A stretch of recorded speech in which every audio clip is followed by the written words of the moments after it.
Aurobindo pharma Polepally ఎస్ఎజెడ్లో ఉన్నది. అక్కడ వాళ్ళు పొల్యూటెడ్ నీళ్ళు వదులుతున్నారు.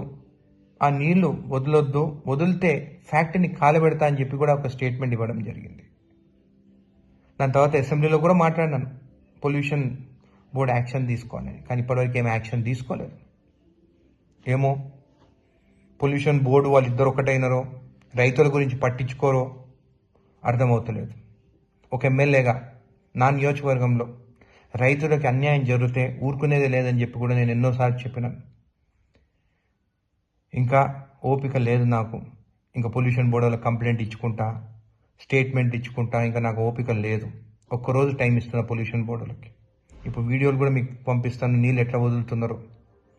యాక్షన్ తీసుకోకుంటే సండే నాడు 11ంటికి నేనే అరబిందో ఫ్యాక్టరీ ముందుకు పోయి ఇంకా ఫ్యాక్టరీని కాలబెడతాను. మీరు యాక్షన్ అన్నా తీసుకుంటారా, నేను ఫ్యాక్టరీని అన్నా కాలబెట్టాలన్నా అనేది మీరు నిర్ణయించాలి. పొల్యూషన్ బోర్డు, అరబిందో యజమాన్యం కూడా చెప్తున్నాను, ఇంకా చాలు.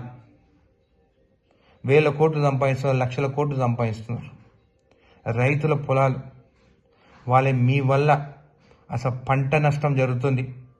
అక్కడ ముద్రెడ్డిపల్లి చెరువులో చేపలు కూడా చచ్చిపోతున్నాయి. ఎన్నిసార్లు చెప్పినా కానీ మీరు పట్టించుకుంటలేరు. మీ డెడ్ లైన్ సండే 11 o'clock. నేను వస్తున్నాను మీ ఫ్యాక్టరీ ముందుకి.